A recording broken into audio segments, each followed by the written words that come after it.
The War of the Worlds by H.G. Wells, 1898. Book 2, The Earth Under the Martians. Chapter 2, What We Saw from the Ruined House. After eating, we crept back to the scullery, and there I must have dozed again, for when presently I looked around, I was alone. The thudding vibration continued with wearisome persistence. I whispered for the curate several times, and at last felt my way to the door of the kitchen. It was still daylight, and I perceived him across the room, lying against the triangular hole that looked out upon the Martians. His shoulders were hunched, so that his head was hidden from me. I could hear a number of noises almost like those in an engine shed, and the place rocked with that beating thud. Through the aperture in the wall, I could see the top of a tree touched with gold and the warm blue of a tranquil evening sky. For a minute or so I remained watching the curate, and then I advanced, crouching and stepping with extreme care amid the broken crockery that littered the floor.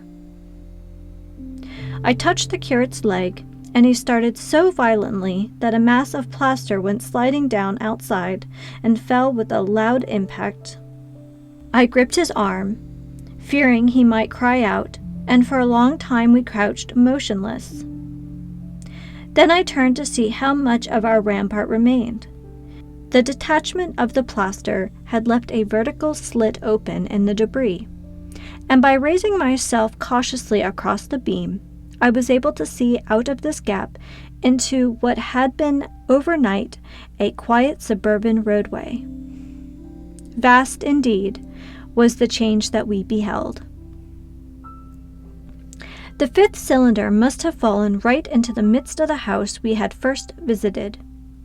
The building had vanished, completely smashed, pulverized, and dispersed by the blow. The cylinder lay now far beneath the original foundations, deep in a hole already vastly larger than the pit I had looked into at Woking. The earth all around it had splashed under the tremendous impact. Splashed is the only word, and lay in heaped piles that hid the masses of the adjacent houses. It had behaved exactly like mud under the violent blow of a hammer. Our house had collapsed backwards. The front portion, even on the ground floor, had been destroyed completely. By a chance, the kitchen and scullery had escaped, and stood buried under soil and ruins, closed in by tons of earth on every side, save towards the cylinder. Over that aspect, we hung now on the very edge of the great circular pit the Martians were engaged in making. The heavy beating sound was evidently just behind us, and ever and again a bright green vapor drove up like a veil across our peephole. The cylinder was already opened in the center of the pit, and on the farther edge of the pit, amid the smashed and gravel-heaped shrubbery, one of the great fighting machines, deserted by its occupant, stood stiff and tall against the evening sky. At first I scarcely noticed the pit and the cylinder, although it had been convenient to describe them first, on account of the extraordinary glittering mechanism I saw busy in the excavation, and on account of the strange creatures that were crawling slowly and painfully across the heaped mold near it. The mechanism it certainly was that held my attention first. It was one of those complicated fabrics that have since been called handling machines, and the study of which has already given such an enormous impetus to terrestrial invention. As it dawned upon me first, it presented a sort of metallic spider with 5 jointed, agile legs and with an extraordinary number of jointed levers, bars, and reaching and clutching tentacles about its body. Most of its arms were retracted, but with 3 long tentacles, it was fishing out a number of rods, plates, and bars which lined the covering and apparently strengthened the walls of the cylinder. These, as it extracted them, were lifted out and deposited upon a level surface of earth behind it. Its motion was so swift, complex, and perfect that at first I did not see it as a machine, in spite of its metallic glitter. The fighting machines were coordinated and animated to an extraordinary pitch, but nothing to compare with this. People who have never seen these structures and have only the ill-imagined efforts of artists or the imperfect descriptions of such eyewitnesses as myself to go upon, scarcely realize that living quality. I recall particularly the illustration of one of the first pamphlets to give a consecutive account of the war. The artist had evidently made a hasty study of one of the fighting machines, and there his knowledge ended. He presented them as tilted, stiff tripods without either flexibility or subtlety, and with an altogether misleading monotony of effect. The pamphlet containing these renderings had a considerable vogue, and I mention them here simply to warn the reader against the impression they may have created. They were no more like the Martians I saw in action than a Dutch doll is like a human being. To my mind, the pamphlet would have been much better without them. At first, I say, the handling machine did not impress me as a machine, but as a crab-like creature with a glittering integument, the controlling Martian whose delicate tentacles actuated its movements, seeming to be simply the equivalent of the crab's cerebral portion. But then I perceived the resemblance of its gray-brown, shiny, leathery integument to that of the other sprawling bodies beyond, and the true nature of this dexterous workman dawned upon me. With that realization, my interest shifted to those other creatures, the real Martians. Already I had a transient impression of these, and the first nausea to no longer obscured my vision. Moreover, I was concealed and motionless, and under no urgency of action. They were, I now saw, the most unearthly creatures it is possible to conceive.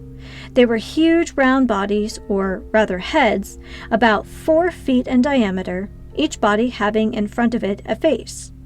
This face had no nostrils. Indeed, the Martians do not seem to have had any sense of smell. But it had a pair of very large, dark-colored eyes, and just beneath this a kind of fleshy beak. In the back of this head or body, I scarcely know how to speak of it, was the single-type tympanic surface, since known to be anatomically an ear, though it must have been almost useless in our dense air. And a group round the mouth were 16 slender, almost whip-like tentacles, arranged in 2 bunches of 8 each. These bunches have since been named rather aptly, by that distinguished autonomous Professor Howes, the hands. Even as I saw these Martians for the first time, they seemed to be endeavoring to raise themselves on these hands, but of course, with the increased weight of terrestrial conditions, this was impossible. There is reason to suppose that on Mars they may have progressed upon them with some facility.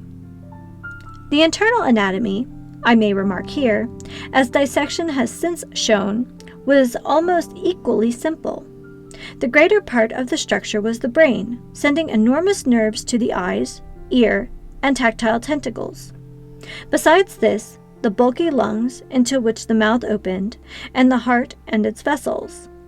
The pulmonary distress caused by the denser atmosphere and greater gravitational attraction was only too evident in the convulsive movements of the outer skin. And this was the sum of the Martian organs. Strange as it may seem to a human being, all the complex apparatus of digestion, which makes up the bulk of our bodies, did not exist in the Martians. They were heads, merely heads. Entrails they had none. They did not eat, much less digest. Instead, they took the flesh, living blood of other creatures, and injected it into their own veins. I have myself seen this being done, as I shall mention in its place. But, squeamish as I may seem, I cannot bring myself to describe what I could not endeavor to continue watching. Let it suffice to say, blood, obtained from a still living animal, in most cases from a human being, was run directly by means of a little pipette into the recipient canal. The bare idea of this is no doubt horribly repulsive to us, but at the same time, I think that we should remember how repulsive our carnivorous habits would seem to an intelligent rabbit. The physiological advantages of the practice of injection are undeniable, if one thinks of the tremendous waste of human time and energy occasioned by eating and the digestive process. Our bodies are half made up of glands and tubes and organs, occupied in turning heterogeneous food into blood. The digestive processes and their reaction upon the nervous system sap our strength and color our minds. Men go happy or miserable as they have healthy or unhealthy livers, or sound gastric glands. But the Martians were lifted above all these organic fluctuations of mood and emotion. Their undeniable preference for men as their source of nourishment is partly explained by the nature of the remnants of the victims they had brought with them as provisions from Mars. These creatures, to judge from the shriveled remains that have fallen into human hands, were bipeds with flimsy, silicous skeletons, almost like those of the silicous sponges, and feeble musculature, standing about 6 feet high and having round, erect heads and large eyes in flinty sockets. 2 or 3 of these seem to have been brought in each cylinder, and all were killed before Earth was reached. It was just as well for them, for the mere attempt to stand upright upon our planet would have broken every bone in their bodies. And while I am engaged in this description, I may add in this place certain further details which, although they were not all evident to us at the time, will enable the reader who is unacquainted with them to form a clear picture of these offensive creatures. In 3 other points, their physiology differed strangely from ours. Their organisms did not sleep, any more than the heart of man sleeps. Since they had no extensive musculature mechanism to recuperate, that periodical extinction was unknown to them. They had little or no sense of fatigue, it would seem. On Earth they could never have moved without effort, yet even to the last they kept in action. In 24 hours as they did 24 hours of work, as even on Earth is perhaps the case with the ants. In the next place, wonderful as it seems in a sexual world, the Martians were absolutely without sex, and therefore without any of the tumultuous emotions that arise from that difference among men.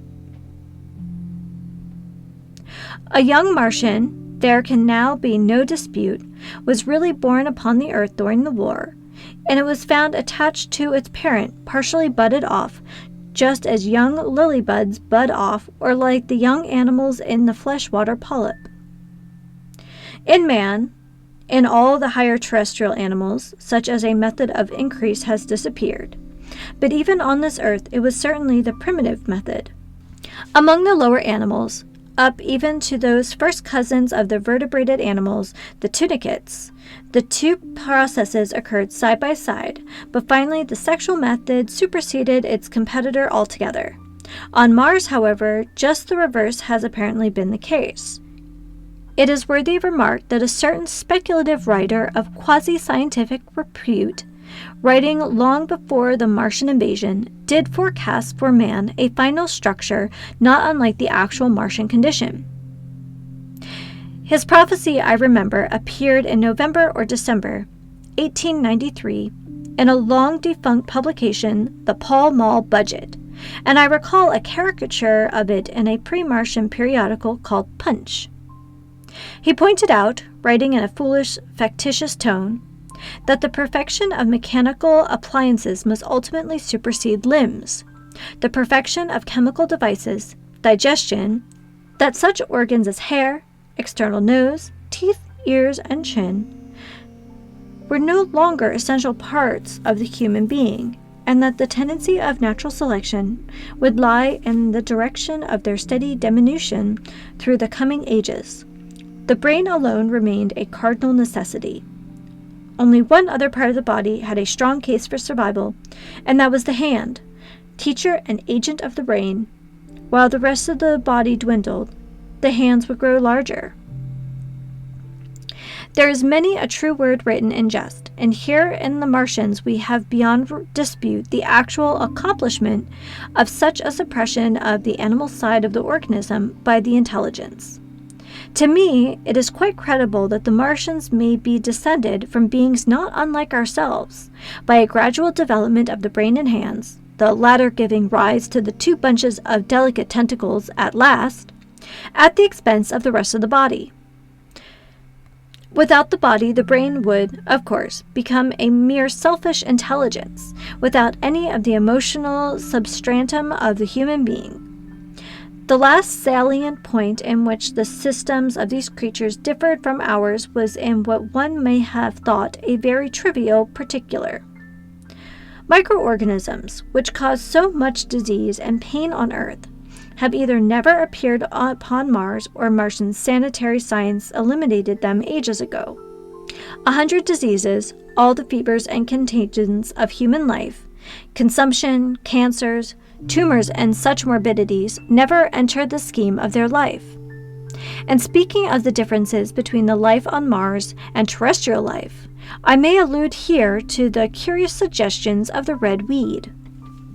Apparently, the vegetable kingdom in Mars, instead of having green for a dominant color, is a vivid blood red tint. At any rate, the seeds which the Martians, intentionally or accidentally brought with them, gave rise in all cases to red-colored growths. Only that no popularity was the red weed, however, gained any footing in competition with terrestrial forms. The red creeper was quite a transitionary growth, and few people have seen it growing.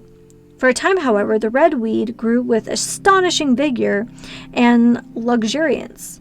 It spread up the sides of the pit by the 3rd or 4th day of our imprisonment, and its cactus-like branches forming a carmine fringe to the edges of our triangular window. And afterwards I found it broadcast throughout the country, and especially wherever there was a stream of water. The Martians had what appears to have been an auditory organ, a single round drum at the back of the head body, and eyes with a visual range not very different from ours, except that, according to Phillips, blue and violet were as black to them. It is commonly supposed that they communicated by sounds and tentacular gesticulations. This is asserted, for instance, in the ability but hastily compiled pamphlet, written evidently by someone not an eyewitness of Martian actions, to which I have already alluded, and which, so far, has been the chief source of information concerning them. Now, no surviving human being saw so much of the Martians in action as I did. I take no credit to myself for an accident, but the fact is so. And I assert that I watched them closely time after time, and that I have seen 4, 5, and once 6 of them sluggishly performing the most elaborately complicated operations together without either sound or gesture. Their particular hooting invariably preceded feeding it. It had no modulation, and was, I believe, in no sense a signal, but merely the expiration of air preparatory to the successional operation. I have a certain claim to at least an elementary knowledge of psychology, and in this matter I am convinced, as firmly as I am convinced of anything, that the Martians interchange thoughts without any physical intermediation. And I have been convinced of this in spite of strong preconceptions. Before the Martian invasion, as an occasional reader here or there may remember, I had written with some little vehemence against the telepathic theory. The Martians wore no clothing. Their conceptions of ornament and decorum were necessarily different from ours, and not only were they evidently much less sensible of changes of temperature than we are, but changes of pressure do not seem to have affected their health at all seriously. Yet though they wore no clothing, it was in other artificial additions to their bodily resources that their great superiority over men lie. We men, with our bicycles and road skates, our Liliathanel soaring machines, our guns and sticks, and so forth, are just in the beginning of the evolution that the Martians have worked out. They have become particularly mere brains, wearing different bodies according to their needs, just as men wear suits of clothes and take a bicycle in a hurry or an umbrella in the rain. And all of their appliances, perhaps nothing is more wonderful to a man than the curious fact that what is the dominant feature of an almost all human devices and mechanism is absent. The wheel is absent. Among all the things they brought to Earth, there's no trace or suggestion of their use of wheels. One would have at least expected it in locomotion.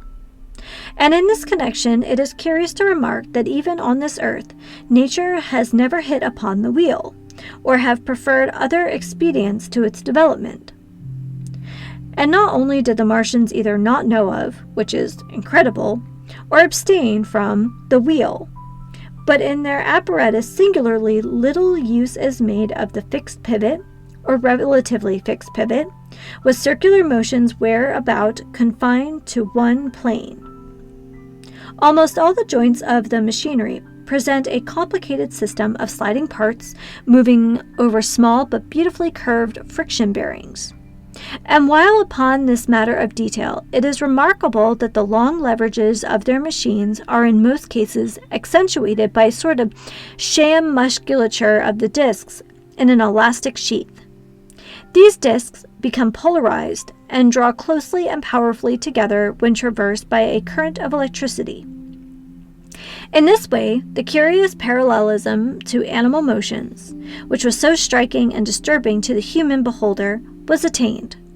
Such quasi-muscles abound in the crab-like handling machine which, on my first peeping out of the slit, I watched unpacking the cylinder. It seemed infinitely more alive than the actual Martians lying beyond it in the sunset light, panting, stirring ineffectual tentacles, and moving feebly after their vast journey across space. While I was still watching their sluggish motions in the sunlight, and noting each strange detail of their form, the curate reminded me of his presence by pulling violently at my arm. I turned to a scowling face and silent, eloquent lips. He wanted the slit, which permitted only one of us to peep through, and so I had to forgo watching them for a time while he enjoyed that privilege. When I had looked again, the busy handling machine had already put together several of the pieces of apparatus it had taken out of the cylinder into a shape having an unmistakable likeness to its own. And down on the left, a busy little digging mechanism had come into view, emanating jets of green vapor and working its way round the pit, excavating and embanking in a methodical and discriminating manner. This it was which had caused the regular beating noise and the rhythmic shocks that had kept our ruinous refuge quivering. It piped and whistled as it worked. So far as I could see, the thing was without a directing Martian at all.